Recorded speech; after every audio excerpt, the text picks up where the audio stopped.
Shakkam jirtu hordoftoota keenya bakka jirtan uffatti keessan nagaan isiniif haa baay'atu jechaadha. Har'aan kan akkuma argitan eegaddisa akkuma argitanitti deebaa wajjin hedduu wallollee turre waan isiniif haa baay'atu. Kanaafiyyuu ba'aanaaf inni baay'ee wallollee turre baqaan kana booda si wajjin ta'uun barbaadu sababa obboleettii keetiitiin naan jedhee jira waan ta'eef anis immoo isa wajjin walii galuu hin dandeenye maatii kiyya wajjin walii galuu hin dandeenye akkuma argitanii iddoo kiyya fudhadhee kan manaa ba'aa kan jira baqaan hin barbaachisanii.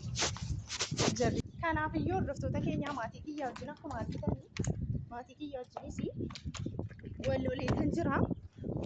Baqa namoota hundumaa wajjin walii galuu hin dandeenye sababni isaas anaaf inni walii galuu hin dandeenye deengadda akkuma argitan mana isaanii dhaqeetan ture mana isaanii deemeetanii haadha isaa wajjin baay'ee wallollee ture saahiba isaa wajjin baay'ee wallollee ture naaf hin taanu baqa namni tokko anaaf ta'an jiru ana akkuma argitan qophaa kiyya jira jechaadha. Baqa namni tokkollee ana bira na cina hin jiru amma yoonaatti qophaa kiyya jira jechaadha. Akkuma argitan jireenyi na jibbisiisaa jira jireenyi kiyyas ol badee gadi badee jira baay'ee gaddeetan jira as biratti qophaa kiyya jira.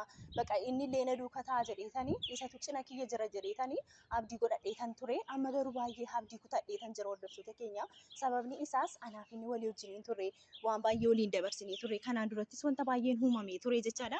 Inni garuu amma sababa haadha isaa maraxateetiyyuu nagatee deemee jira amma baay'ee gaddeetan jira as biratti sababni isaas ani sadha kan inni abdii godhadheetan ture miti isa wajjiniin jiraadha isa wajjiniin abdii guddaa qaba jedheetan godhadhee ture inni garuu maal godhe as biratti nagatee deemee jira. Innis maatiin kiyya na lolanii jiru maatiin kiyya natti gaddanii jiru jedhee na dhiisee deemee jira jechaadha. As biratti akkuma argitan qophaa kiyyan jira. Kanaafuu maaliin godhe mana keenya keessa jiraachuurraa ba'eetan qophaa kiyya osoo hin jiraadhee maaltu nagarshee maatii kiyya wajjin wal caqacaqaa jiraachuu ishee wajjinis wanta baay'ee keessa seenuurraa maaliin godha ba'eetan jechaadha jiraadha jechaadhaan jireenya mataa kiyyaa jiraadha. Amma saatii kana keessatti barnoota kiyya fixeetan jira. Eebbifamuu qofannaa hafe garuu maalidha yoon eebbifame iyyuu jechaadha as biratti hojii mataa kiyya hojjetadheetan bashannanee jiraachuu danda'a. Namni tokko anas biratti nan barbaachisu jechaadha. Baqa innis deemeera miti humaa gochuu hin danda'u nan gaddaa guyyaa xiqqootii fi isa sirraanfachuu nan danda'a. Baqa as biratti jechaadha. Baay'ee miira hin taane keessan jira waan ta'eef ammallee waan naasoo tokkollee hin beeku aareetaan jechaadha ituu isheen mana keessa hin jirtu jechaadha mana keessa namni tokkollee hin jiru jechaadha. Kanaaf iyyuu maaliin godhee mana saahiba kiyyaa osoo hin deemee wayya jedheetanii baqa huccuu kiyya walitti guurradhee osoo isheetti himini mana keenya kunoo mana keenyarraa asirraa beekan jira. Kanaaf iyyuu jechaadha as biratti amma maalidha qophaa kiyyan jira waan ta'eef namni tokkollee na cina hin jiru akkuma argitan kanaan duratti saahiba hedduutu na bira cina turanii amma garuu akkuma argitan qophaa kiyyan jira obboleettiin kiyyas dhuftee akkuma kanaan dura viidiyoo ilaaltaniiti jechaadha yaalaarraa dhuftee garuu dhuftee maal goote baqa jireenya akkamiin jiraachaa jirta maalirra jirta haannaan jirta jennaan ani immoo maaliin godhee wanta hunduma isaa wanta irra jiru hunduma isaa baaseetan itti jechaadha baqa itti meetan baqa jireenya jaalallees akkan qabaadhee barnoota maalii akkan barachaa jiru maal akkan gochaa jiru hunduma isaa baaseetan itti jechaadha. Achi isa booddee maal goote deebii wal na barsiisinaan jettee achi ani immoo haa ta'u jedheetanii wal barsiisanii jechaadha. Borumtaa isaa deemtee maatiitti himtee wanta hin taane akkanaaf hin taane akka inni baqaanne waa tokko hin qabaanne hunduma isaa itti himtee maatiin kiyyallee hedduu natti iyyanii hedduu na lolanii wanta baay'ee keessa seenanii turanii jechaadha. Ani saatii sana keessatti maaliin godhee maatii kiyya hunduma isaatis haati kiyya wanta hundumaa dabarsiteetti kanaan dura waan ta'eef wanta hunduma isaa beekte waan ta'eef ani immoo haadha kiyyatti nan hime wanta hundumaa isheenillee naaf wanni jechuu dandeessi garuu amma isheen as hin jirtu haatiif abbaan kiyya as akka isaan hin jirre hunduma isaa hordoftoota keenyas isinis wanta hundumaa baruu qabdu waan ta'eef wanta hunduma isaa baruu qabdu waan ta'eef siniif himaa jira karaa keessaatiinis namoonni tokko dhuftaniitiyyuu haannaa maalirra geessee jirtanuuf himi jechaa turtan waan ta'eef naa dammoo namoonni tokkos na gorsaa jirtu waan ta'eef hundumti keessaniyyuu bakka jirtanutti baay'ee sin galateeffachuu barbaada. Baqa jajjabanii keessaniitiif ammas dhaabbadhee akkasiin haasaa jira. Baqa yuutuuba kanallee dhiisuuf fedhaatan ture garuu namoonni tokko keessaanii na gorsaa jirtu wanta baay'ee gochaa jirtu waan ta'eef baay'een sin galateeffadha. Osoo isin hin jiraanne anas bira dhaabbadhee illee hin haasa'u waan ta'eef gorsa keessanis na fudhadha.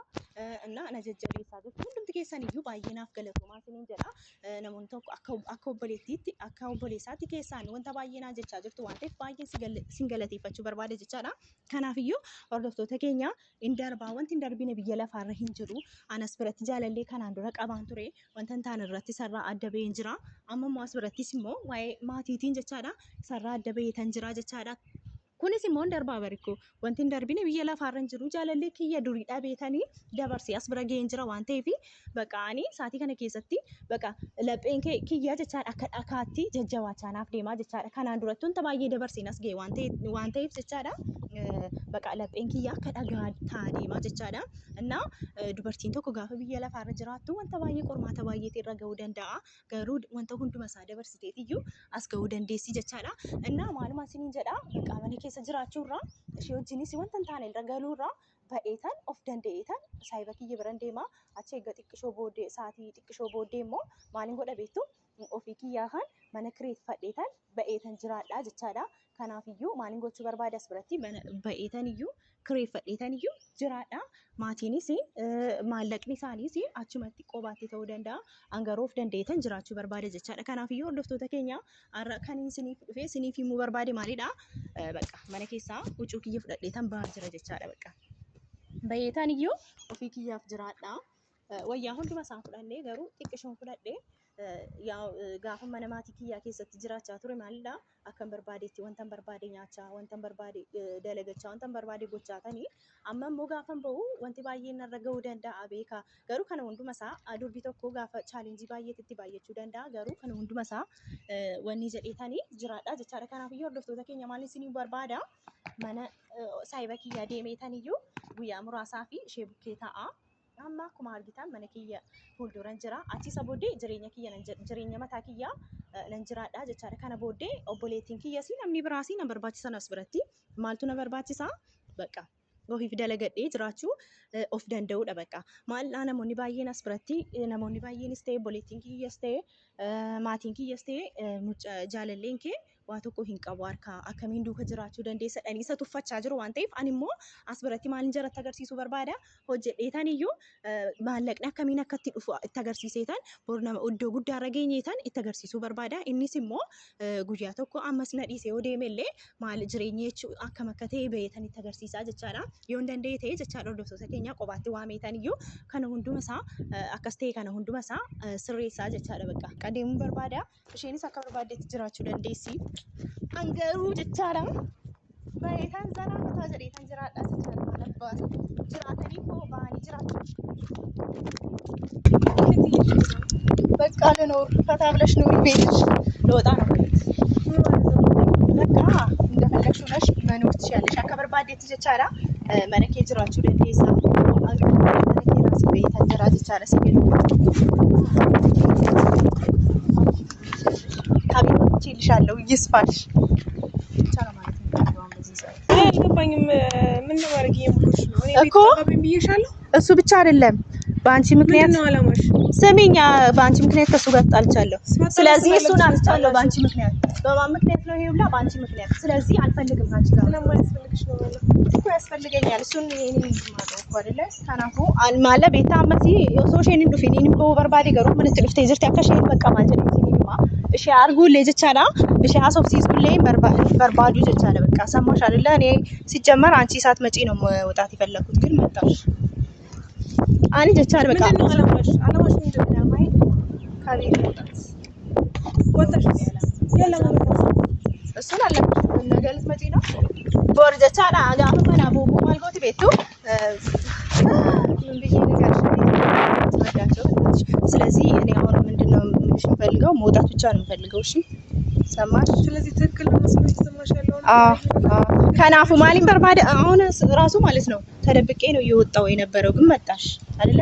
አንድ ቻራ በበርባዴ ተንቶሬ ገሩ ዱፍቴ ዝርቲ ቻራ ዱፉን ቃብ ዱፍቴ ቻራ ሰማሽ አይደለ? ስለዚህ ፈልገው መሄድ ብቻ ነው ፈልገው እኔ አቆጥና ጋር ለመኖር ነው። እሱን አልነግርሽ ለምን አልነግርሽ እኮ አልነግርሽ ማትነግሪኝ ምን ማግኘት አይገርም። እሱ ለኔ እኮ በቃ ከዚህ በኋላ መኖር ትችያለሽ። በቃ እንደፈለግሽ ሆነሽ መኖር ትችያለሽ። ምንድነው አላማሽን ንገሪኝ ሀና። በቃ እሱ ለምን ነግርሻለሁ። ምን ለመኖር በኋላ ወጣሽ ከቤት ከዛስ ወጥቼ መኖር ነው የኔ አላማ።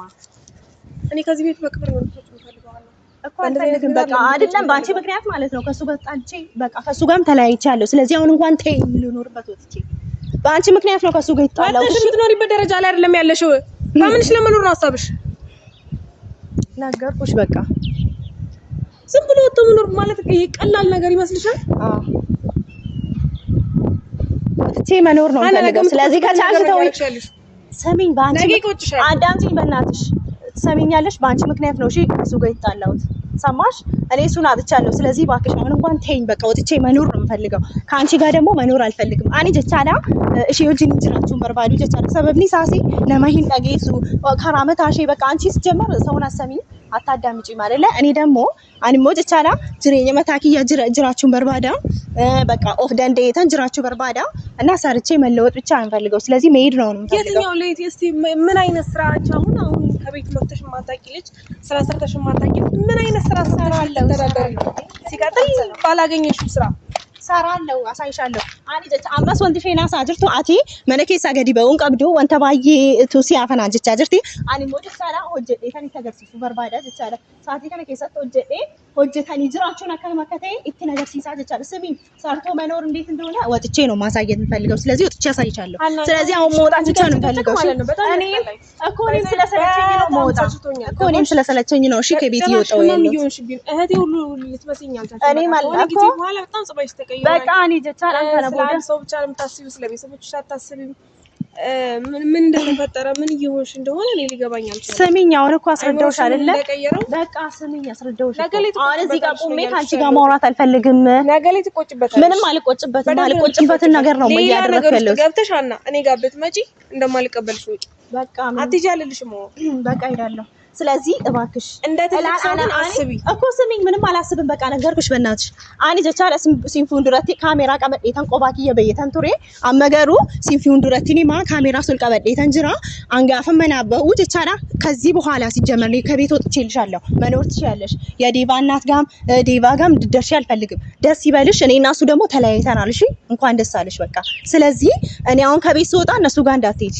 አንጋፈ መናበው ሲኒስ ረጋሲኒ ፈተው ጀቻላ አንጋፈ መናበው ደምቴ ጀቻላ ጀረብራ ታከቱ ወንተ ተቆጀቱ ይሄን በርባዱ ጀቻላ አይደለም እነሱ ጋር በቃ ደግሜ ላላይሽ ቃል እገባልሻለሁ አመሰግናለሁ መተሽ ግን ስሪ እንደምትንበረከኪ ምንም አልመጣም አንቺ ጋር አሊ ጀቻላ ከነ ቦደ በቃ ሲን በርባዱ ሲሉ ከጅራችን በርባዱ ኮ እንዲሁኝም አልልሽም ነገ ላይ ግን ተሳስችበት ነገር እያረክሽ እንደሆነ ምንም አልጸጸትም በደንብ አስተግቅሽ ከዚህ በኋላ ምን እንዳረሻት አሊ ጀቻላ ነገ ላይ መተሽ ቤቲ ብትይ እኔ እትሻለሁ ዛሬ እኔ እና አንቺ እህትነት አብሮልሽ በቃ እኔ በደስታ ነው እየወጣሁ ያለሁት ስለዚህ አሁን ሂጂልኝ እና ከነቦደ ጀቻላ ያደረስኩበት ቦታ ባደርሺ ደስ ይለኛል እሺ ብቻሽን መኖር ተመይ ማለት ያስበሽበት በደንብ አስበሽበት አላና በደንብ ቁጭ ብዬ ነው ያሰብኩት አኒ ጀቻላ ከነቦደ ጀቻላ አኒ ሰራ አደበ ይጀናን እሺናር አላኮ በሌቲ ግያቲን ይላሉ ጀቻላ እኔ ሲጀመር ከዚህ በኋላ አንቺን እንደ ተያይም አላይም ማለት ነው ከዚህ በኋላ ቤት አልመጣም እና ተስፋፍተሽ መቀመጥ ይችላል ስለዚህ ባክሽ እንዳትከተይኝ እሺ አልከተልሽም አይመሽ በቃ እንዳትከተይኝ አንካነ ወደ ዲታና አሃና መራባቴ ደተ ከበርባቴ ወደንዴሲ አንገሩ ድሬኛ መካከል ሲራችሁ እንደዳ አመስቴ ገረፉን ዱራስቴ ድሬኛ መካከያ ሲራችሁ በርባዳ ዋን ካለ ዴቫ ረቲ ጎዲ ወንድ መሳሞ አነን ከፈልቺ ሳኒ ደቻለ ጅራችሁ ጅቹን ሞ ከመከተ አንድ ነገር ሲሳጅ ጅራሌ ጅሬኛ መካከያ ጀታዴታን ይዩ ጅራችሁ ማለከቴ ስሪቲን ተገርሲሰ ጀቻላ ከናፍ ማላ ሳቲ ከነ ከሰት ከነ በርባቺሱ ማታ ኦጂ መታኪያ ጅራችሁ ኦጀቻታኒ biyya lafaarra jiraachuu qofa malee wanta biraa kana booda nan barbaachisu wanta biraa hin godhu jechaadha kanaafiyyuu manaa ba'uu kiyyaa fi bakka natti indallan jechaadha sababni isaa ba'uun barbaade nan ta'e bakka nan barbaachisan maatiinis kana barbaachisan barnoota yoo ta'e fiddeetan jira jarri waa'ee birriitiin jiraatu taanaan waa'ee birriitiin wanta baay'ee godhu taanaan ani immoo maalidha hojjetadheetan jiraachuu jechuun isa wajjiniin jiraachuu jechuun maal akka ta'e ittiin agarsiisaa kana booddee jechaadha isas waameetan immoo isa wajjinis waliin jiraachuu danda'a kanaafiyyuu hordoftoota keenya kana booda chaalenjii biraa keessa seenuu hin barbaadu obboleettiin kiyya saateennaan sheenjiin adda beekan jira jechaadha kanaafuu hundumti keessan iyyuu maalirra kan ga'e isiniif hima bakka jirtan itti nagaan isiniif abaayyitu nagaatti baay'een isin jaalladha